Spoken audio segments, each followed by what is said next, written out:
আচ্ছা, এখানে টপিকটা যেটা সেটা হচ্ছে যে একটা সার্কিটে যদি শুধুমাত্র একটা এল থাকে, মানে আবেশক, বাংলাতে বলছে আবেশক আর ইংরাজিতে বলছে ইন্ডাক্টর।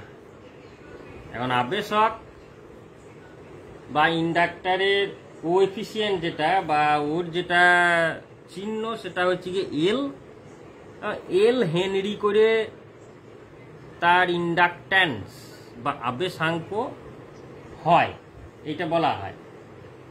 যেমন একটা রেজিস্টরের রেজিস্ট্যান্স হচ্ছে গিয়ে ক্যাপিটাল আর এবং সেটা আর ওহম, তাই তো? তেমনি একটা আবেশক মানে এল, তার কোনো রেজিস্ট্যান্স নেই কিন্তু তার মানে আবেশ আছে। এই আবেশ যেটা আছে সেটা হচ্ছে গিয়ে এল, এটা প্রথম কথা।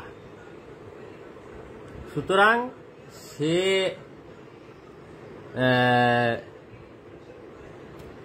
কি কোনো বাধা দেবে যদি কারেন্ট চলে? এইটাকে বুঝতে হবে।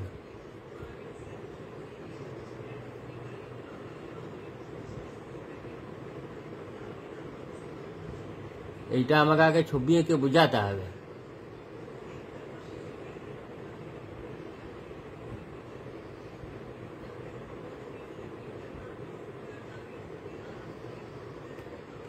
এইটা ঘটনাটা এইরকম,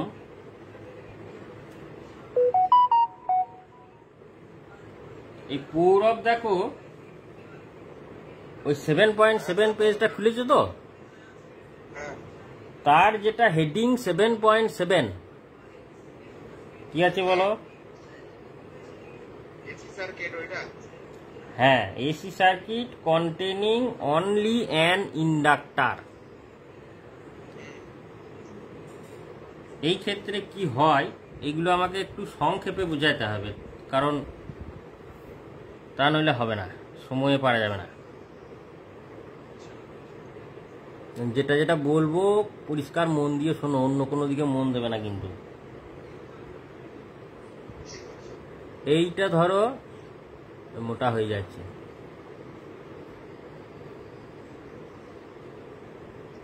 এইটা ধরো একটা ইন্ডাক্টর। এবার এই ইন্ডাক্টরের মধ্যে দিয়ে একটা এসি ভোল্টেজ দিয়ে দেওয়া হলো। এসি ভোল্টেজের চিহ্ন এইরকম হয়, ওকে? এর ভ্যালুটা হবে তোমাদের বইয়ে যেটা দেওয়া আছে সেটা হচ্ছে গিয়ে E0 সাইন ওমেগা টি, আর বাংলা বইটাতেও তাই দেওয়া আছে E0 সাইন ওমেগা টি। কৌরবের বইয়ে দেখো একটা বাঁকানো ই টাইপের দেওয়া আছে।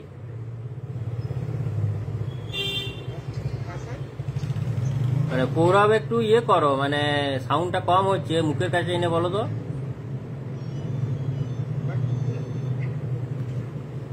হ্যাঁ হ্যাঁ বলো। হ্যাঁ, কম হচ্ছে কেন?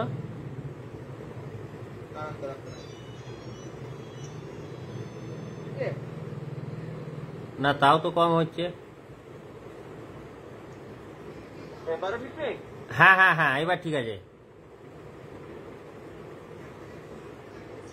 বলছি একটা বাঁকানো ই দেওয়া আছে, দেখেছো? ওই E0 সাইন ওমেগা টি তে বাঁকানো। হ্যাঁ,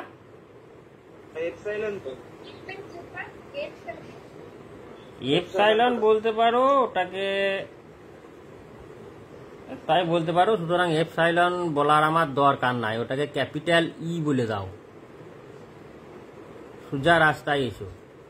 E0 সাইন ওমেগা টি দেওয়া আছে। এইটা একটা পরিবর্তী মানে অল্টারনেটিং কারেন্টের এইটা এক্সপ্রেশন। আমি এইটা করতে চাইছি না।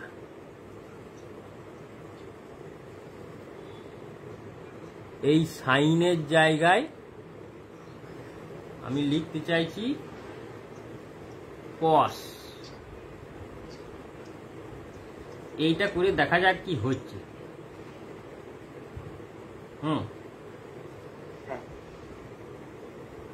এই হলো আমার সার্কিটটা।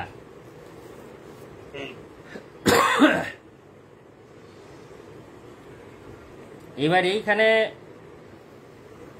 যেটা যেটা লাইনে দাগ দিতে বলবো পৌরব দাগ দেবে।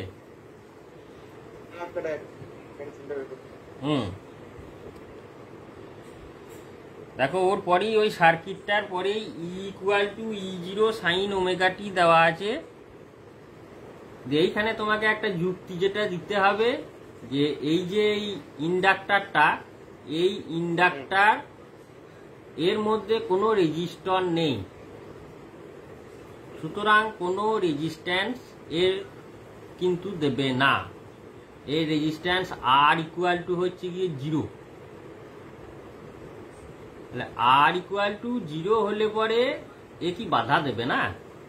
বাধা দেবে। ওই যে E0 cos ওমেগা t হয়ে আছে, যার ফলে এই স্প্রিংটার মধ্যে দিয়ে একটা কারেন্ট যাবে এবং যেহেতু এটা একটা সলিনয়েড, এই সলিনয়েডের মধ্যে দিয়ে একটা ম্যাগনেটিক ফিল্ডও তৈরি হবে। এটা তো বায়োসাভার্টের লয়ে আছে। তাহলে ম্যাগনেটিক ফিল্ড যেহেতু তৈরি হবে এবং অল্টারনেটিং কারেন্ট মানে কারেন্টটা ওঠানামা করবে এবং ভেতরে ওই যে বি ফিল্ডটা, সেই বি ফিল্ডটাও কম বেশি হবে। এবার বি ফিল্ডটা মানে ম্যাগনেটিক ফ্লাক্স যদি একটা মানে কন্ডাক্টরের মধ্যে দিয়ে বারবার চেঞ্জ করে তাহলে কি হয়?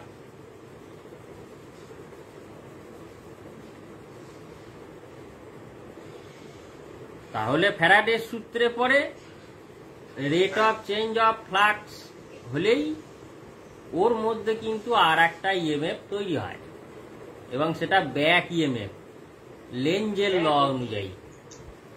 মনে পড়ছে তো? স্যার বলছি আমি এখনো ডাক্তার করেননি তো? হ্যাঁ, কি বলছো? এখনো কিছু দাগ দিতে বললেন কিছু? না, দাগ দিতে বলিনি। আচ্ছা আচ্ছা, বেশ। এবার এই ফ্যারাডের ব্যাপারটা বুঝলে তো, যে একটা ব্যাক ইএমএফ তৈরি হবে। তাহলে এবার এই ব্যাক ইএমএফটাই হচ্ছে গিয়ে রেজিস্ট্যান্সের মতন, অর্থাৎ এই কারেন্টটাকে ওই E0 cos ওমেগা t যেটা আছে সেই E0 cos ওমেগা tটাকে বাধাটা দেবে। রেজিস্ট্যান্স না থাকলেও তো কি হয়েছে, এলটা তো আছে, এই এলটাই কিন্তু বাধাটা দেবে, সুতরাং বাধাও একটা পাবে। এইবার তুমি দাগটা দাও। এই কথা কটা যেটা বললাম ওই সার্কিটের নিচে দেখো লেখা আছে এই E=E0 sin ওমেগা t, মানে ওই 7.7 পেজেই দিয়ে ওই সার্কিটটা দেওয়া আছে না, ফিগার 7.6। হ্যাঁ, যে তার 2 লাইন পরে যে ওই যে দাস দা circuit is purely inductive AC circuit, ওইটা দাগ দাও। লেখার সময় এই কথাটি লিখতে হবে। সংক্ষেপ করে দিচ্ছি তোমাদেরকে, সব কথা লিখে কাজ নাই। আর তিতলি,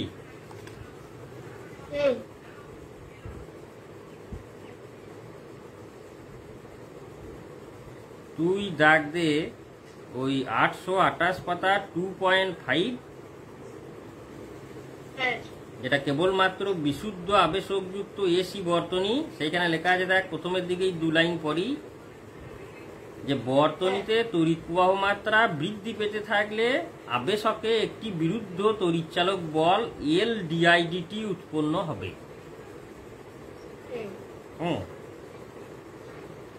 এইটাকে আগে দাগ দে।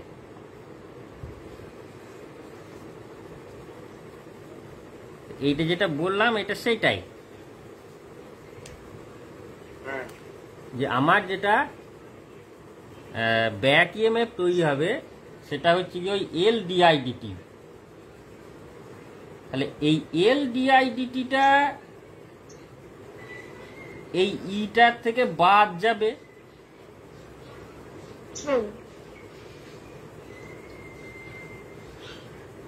এখন এল ডিআইডিটি কি করে হয় সেটা কিন্তু আগের দিন বলেছি, ওই ডি ফাই ডিটি থেকেই আসে। ব্যাক ইএমএফ যদি তৈরি হয় একটা ই, তাহলে ইটা equal to minus d phi dt, এটা তো ফ্যারাডে। আর ফ্লাক্স ফাইটা সলিনয়েডের মধ্যে ওই মিউ 0 ইন্টু এনআই হয়, হলো তো? সলিনয়েডের মধ্যে কিন্তু ওই বায়োসাভার্টের ল দিয়ে ওই আই এর সঙ্গে প্রপোর্শনাল দিয়ে এইটা ওই মাইনাস দিয়ে প্রপোর্শনালিটি কনস্ট্যান্ট যা আছে সব গুণ করে এল, মিউ 0 আছে, এন আছে, এইসব আছে, দিয়ে আইটাকে রাখা হলো যে মাইনাস এল ডিআই ডিটি, হলো তো?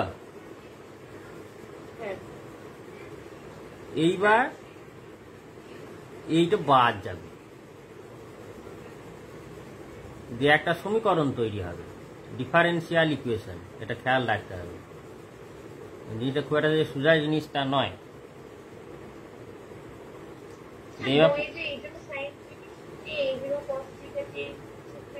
হ্যাঁ,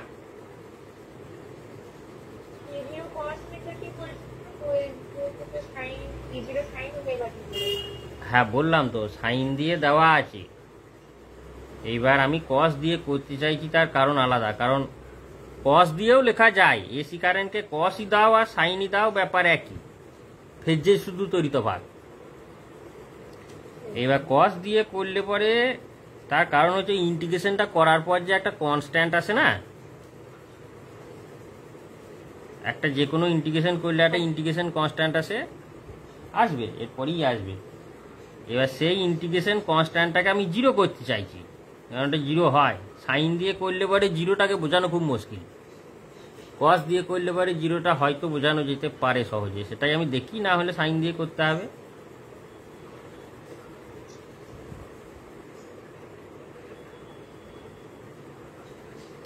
এইবার আমি যে ইকুয়েশনটা পাবো সেটা হচ্ছে, এবার পৌরব দাগ দাও, তারপরে ওই যেটা দাগ দিলে তারপরে যে a back EMF minus L d i d t is set up which opposes the applied EMF, বুঝেছ? তারপর আবার দাগ দাও net instantaneous EMF equal to ওই ই মাইনাস এল ডিআইডিটি, ওইটা।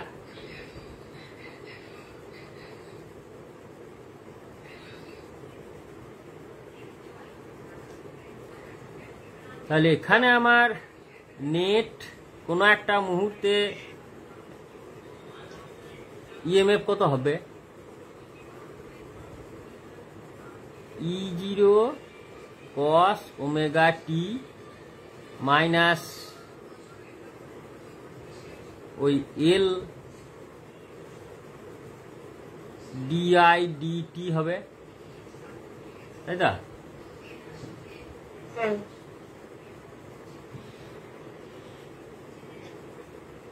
যেটা তোর বাংলা বইয়ে করা আছে দেখ,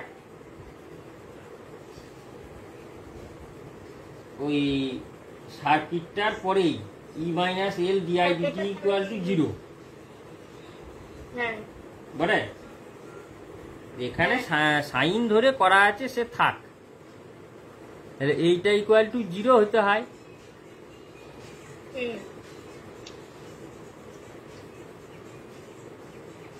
এইবার যদি আমি ওই একদিকে ডিআই আর একদিকে ডিটি করি, তাহলে এবার কি হবে?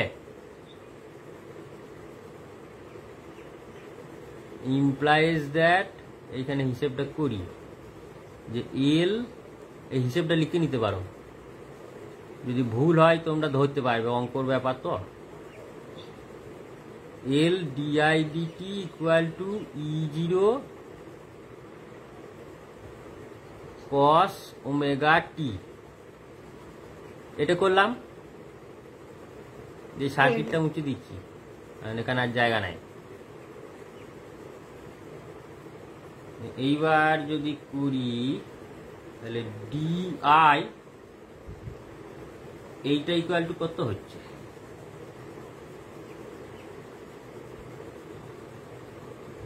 এইটা এই E0/L নিয়ে cos ওমেগা টি ডিটি, এইটা হচ্ছে কি? হচ্ছে। এইবার এর পুরো যে টাইম পিরিয়ড ক্যাপিটাল টি, একটা এসির তো পুরো টাইম পিরিয়ড আছে, সেই ক্যাপিটাল টি এর উপরে আমাকে ইন্টিগ্রেশনটা করতে হবে।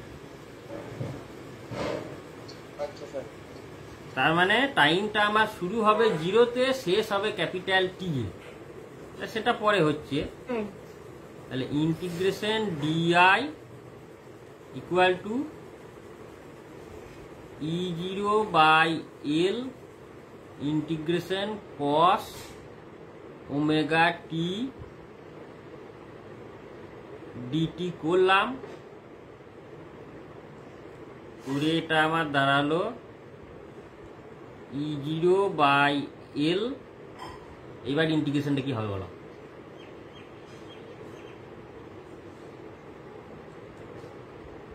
Sign omega t by omega t একটা আসবে, এটাকে আমি ঠিক লিখলাম।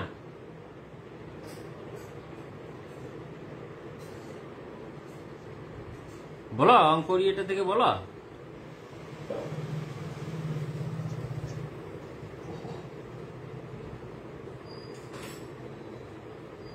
নিচে একটা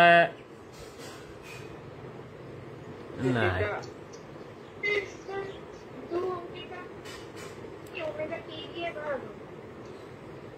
নাকি না শুধু ওমেগা আসবে?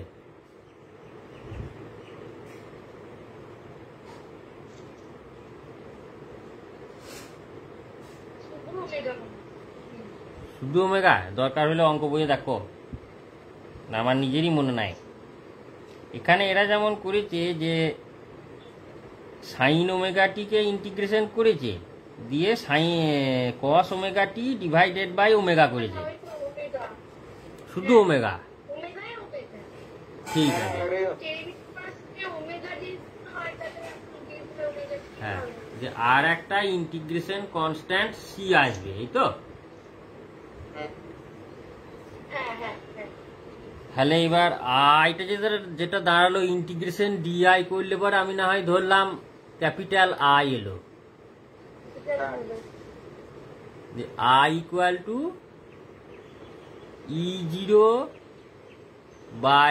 E0/L ওমেগা নিয়ে sign omega t plus C, এটা হইতে হয়। ঠিক নিলাম? হিসেবটা আমি আমার মতন করছি, বইয়ের মতন করে করছি না। আর এইটা যদি করতে পারা যায় তো সুবিধা হবে।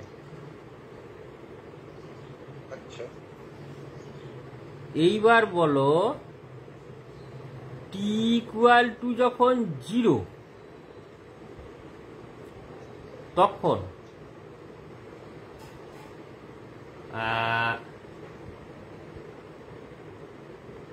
আই ইকুয়াল টু কত? I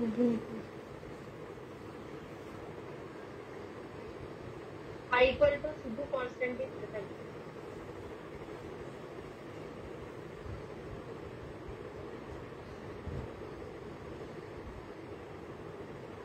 না টি ইকুয়াল টু 0 হলে sin 0 ডিগ্রি হয়ে যাবে। আই ইকুয়াল টু কিন্তু 0 নয়। ওই কনস্ট্যান্টটা থাকবে শুধু, বাকি এদিকটা তো পুরোটাই 0 হয়ে যাবে।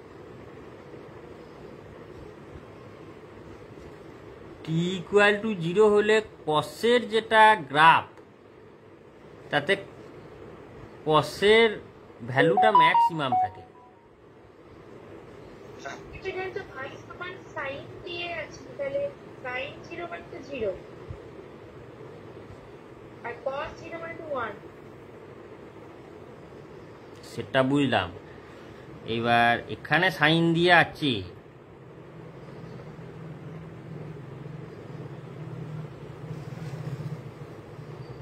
মানে E0 by L omega sine omega t plus C.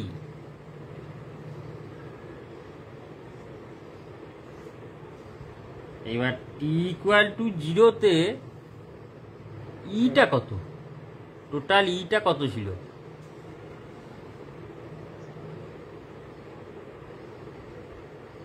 নিচে আসে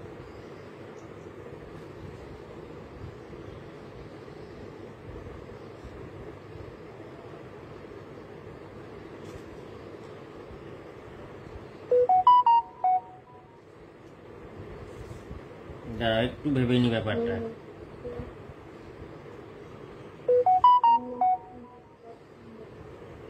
এইবারে তো E0 cos ওমেগা t, হ্যাঁ হ্যাঁ cos ওমেগা t হলে E0 হবে, কারণ হ্যাঁ ওইটাই তো বলছি, ম্যাক্সিমাম ছিল তখন, ইটা ম্যাক্সিমাম ছিল, কারেন্ট কিন্তু কিছু থাকবে, হ্যাঁ তখন কিন্তু কারেন্ট থাকবে। আর এটাকে আমি করতে পারছি না তো। এবার এই যে কারেন্টটা আই, এটা কোন কারেন্টটা?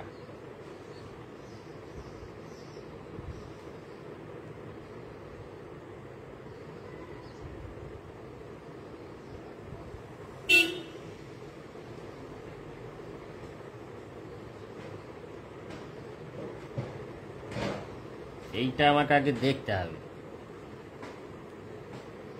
যেটা ওই ব্যাক ইএমএফ এর কারেন্ট আই নাকি না যে ইএমএফটা চলছে সেই কারেন্টটা।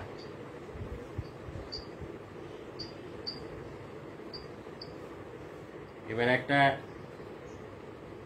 আগের দিন যেটা করালাম এল ডিআই ডিটি,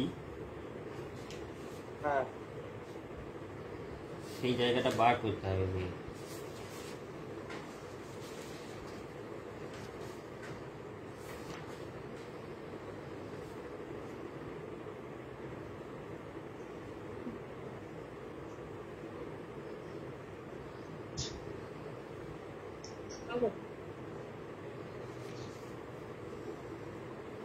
ইংরেজিটাতেই দেখি, ইংরেজিটাই অভ্যস্ত হয়ে আছে।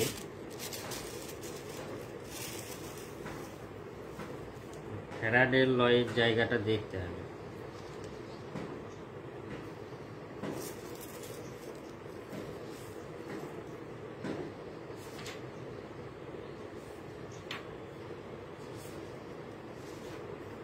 সেলফ ইন্ডাকটেন্স যেটা, সেইটা দেখতে হবে। ফাই প্রপোর্শনাল টু আই,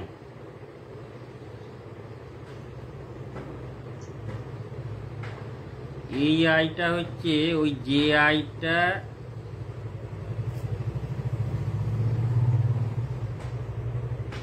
দিচ্ছে,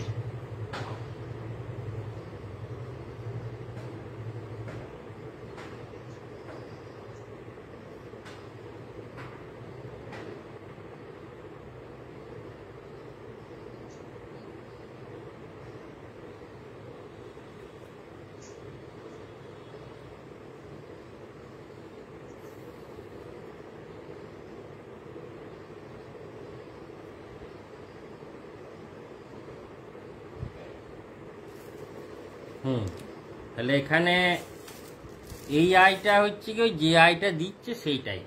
সুতরাং এখানে কসই করি আর সাইনই করি, যাই করি না কেন,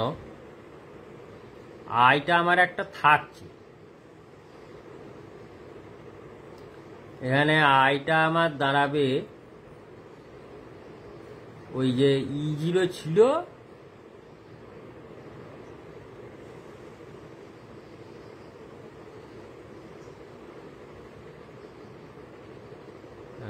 t=0 হলে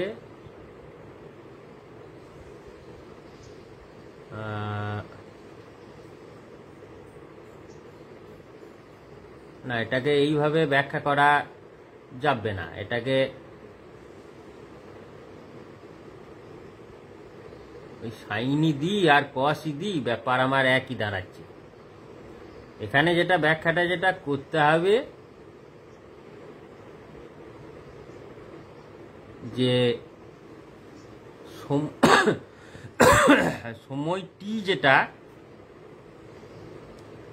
সেই t=0-তে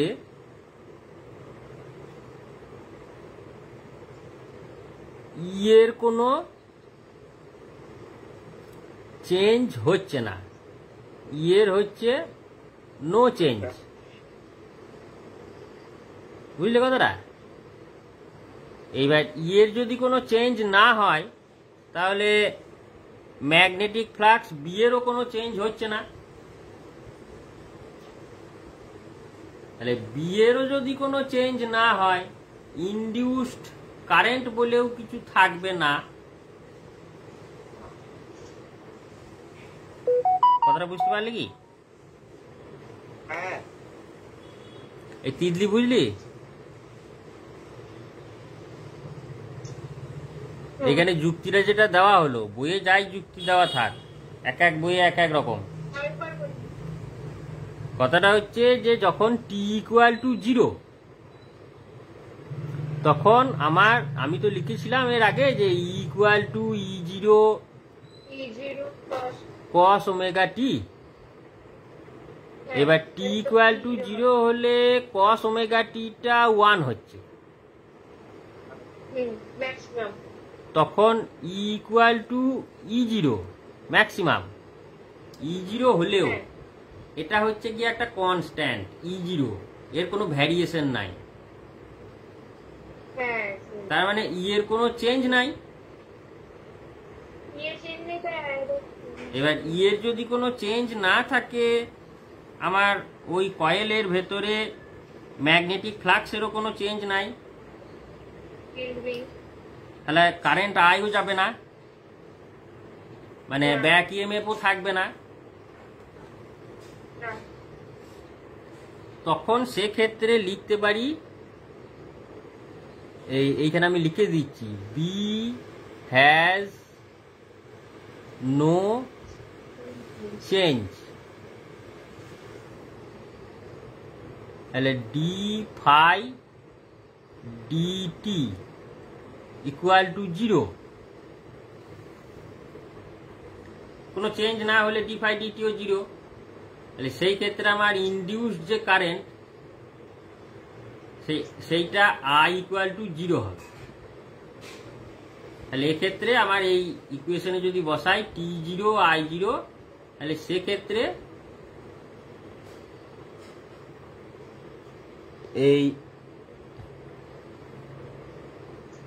এটা আবার কি হলো,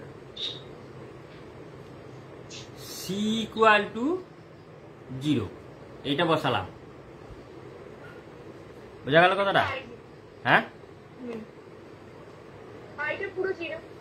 হ্যাঁ, কনস্ট্যান্টটা 0। এইবার আমি একটু খেয়ে নেবো।